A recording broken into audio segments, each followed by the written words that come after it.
सो hey everyone, Python की इस part पे आप सभी का स्वागत है। तो आज हम लोग पाइथन पे सीखने वाले हैं कि किस तरह से ग्रेटर देन और इक्वल ऑपरेटर जो है वो काम करता है। पिछले पार्ट पे हम लोग देखे थे, तो हम लोग ऑलरेडी देखिए फोल्डर स्ट्रक्चर क्रिएट कर लिए हैं एंड हम लोग यहाँ से main.py को ओपन कर लेते हैं। एंड पिछले पार्ट पे हम लोग ग्रेटर देन ऑपरेटर किस तरह से काम करता है इसका एक ब्रीफ हम लोग देखे थे। तो आज हम लोग देखेंगे कि ये ग्रेटर देन और इक्वल ये ऑपरेटर किस तरह से काम करता है। ये आप लोग सोच सकते हो कि कुछ दिन पहले हम लोग जब ये लेस देन और इक्वल ऑपरेटर के बारे में सीखा था ना, तो इसका ही ऑपोजिट है ग्रेटर देन और इक्वल। तो ये बहुत ही ईजी है, आप लोग समझ गए होंगे।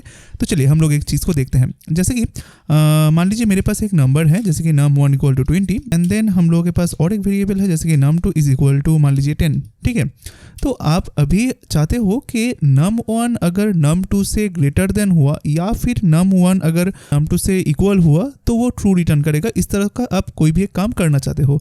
तो इस तरह का काम करने के लिए आपको ग्रेटर देन और इक्वल ऑपरेटर को यूज़ करना है। तो जिसके लिए हम लोग यहाँ पर रिजल्ट बोल के एक वेरिएबल को डिक्लेयर करते हैं, result is equal to, then हम लोग यहाँ पर डालते हैं कि अगर ये num1 जो है अगर ये ग्रेटर देन और इक्वल हुआ num2 के साथ, तो थोड़ा सा स्पेस देते हैं। तो ये क्या करेगा, मान लीजिए अगर ये num1 num2 से ग्रेटर देन और इक्वल हुआ, मतलब मान लीजिए 20 है, 20 अगर पहले वो चेक करेगा क्या 20 10 से बड़ा है, क्योंकि ये ग्रेटर देन पहले चेक करेगा। तो अगर उसको ये चीज़ मिल गया, ट्रू मिल गया, तो आपको ट्रू रिटर्न कर देगा यहाँ पर। तो आपको ये ट्रू रिटर्न कर देगा। पहले वो चेक करेगा कि क्या ये num1 जो है ये num2 से बड़ा है। तो पहला वाला में क्या आएगा, देखिए तो num1 20 है, num2 10 है, तो क्या 20 10 से बड़ा है या फिर ग्रेटर देन है। तो इसको येस मिलेगा, येस का मतलब है ट्रू, तो ये ट्रू इस रिजल्ट पे स्टोर हो जाएगा। हम लोग अगर इस रिजल्ट को यहाँ पर प्रिंट करेंगे तो हम लोग को ट्रू मिलेगा, है ना।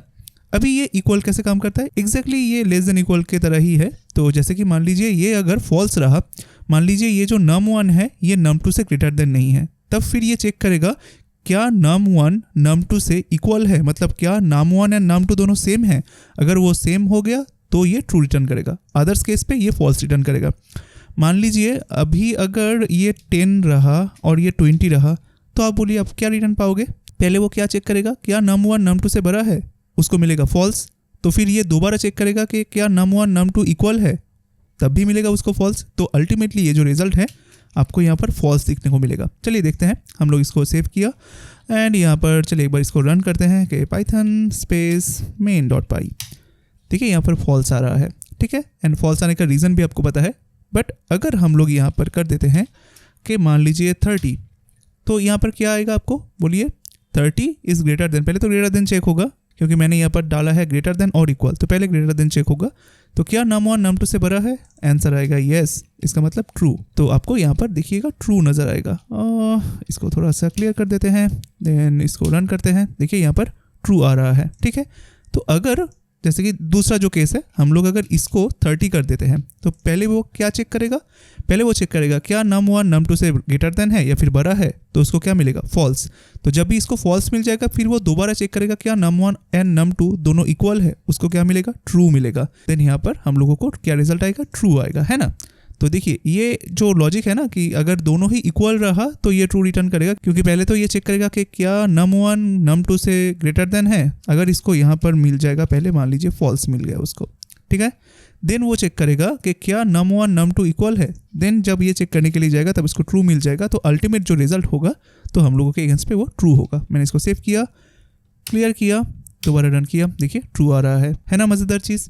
तो इसी तरह से ग्रेटर देन और इक्वल ऑपरेटर यूज़ करता है। ये जो कंपैरिजन ऑपरेटर्स है ना, जैसे कि लेस देन और इक्वल, ग्रेटर देन और इक्वल, ये आप लोगों को बहुत काम पे आएगा। खास करके जब आप लोग लॉजिक बिल्ड करोगे कि मुझको ऐसा कुछ प्रोडक्ट्स दिखाओ जिसका प्राइस रेंज इतना से इतना तक रहेगा, तो तब हम लोगों को ये ग्रेटर देन और इक्वल एंड लेस देन और इक्वल ये वाला ऑपरेटर दोनों ही काम पे आएगा। क्योंकि कभी कभार आपको बोला जाएगा कि मुझे 1000 से लेकर के मान लीजिए 5000 के अंदर जितना भी प्रोडक्ट है उसको दिखाओ। अभी यहाँ पर दो चीज़ें हैं। एक तो है अगर 1000 से लेकर के 5000 तक है, तो क्या आप 1000 को एंड 5000 को इंक्लूड करना चाहते हो उस कंडीशन पे। अगर आपका आंसर हाँ है तो आपको यहाँ पर ग्रेटर देन और इक्वल यूज़ करना पड़ेगा। जैसे कि मान लीजिए मैं आपको एक थोड़ा सा एक एग्जांपल दिखाता हूँ तो आपको ये चीज़ ज़रूर समझ में आएगा, क्योंकि बाद में हम लोग जब कंपैरिजन ऑपरेटर को कंप्लीट करेंगे तब हम लोग लॉजिकल ऑपरेटर को देखेंगे।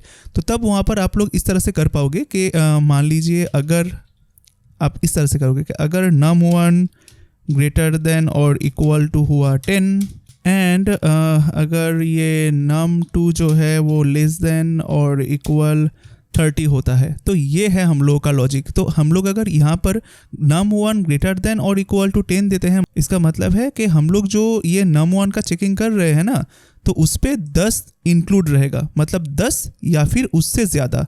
एंड इसका मतलब क्या है, 30 या फिर उससे कम, मतलब यहाँ पर 10 एंड 30 दोनों ही इंक्लूडेड है। बट यही अगर आप सिर्फ यहाँ पर आप लोग मान लीजिए मैं यहाँ पर ग्रेटर देन और लेस देन दे दिया, तो इसका मतलब है क्या, ये 10 को छोड़ करके एंड 30 को छोड़ करके, मतलब 11 से लेकर के 29 तक, ठीक है। तो इसका मतलब यही है, यहाँ पर 10 एंड 30 इंक्लूडेड नहीं रहेगा।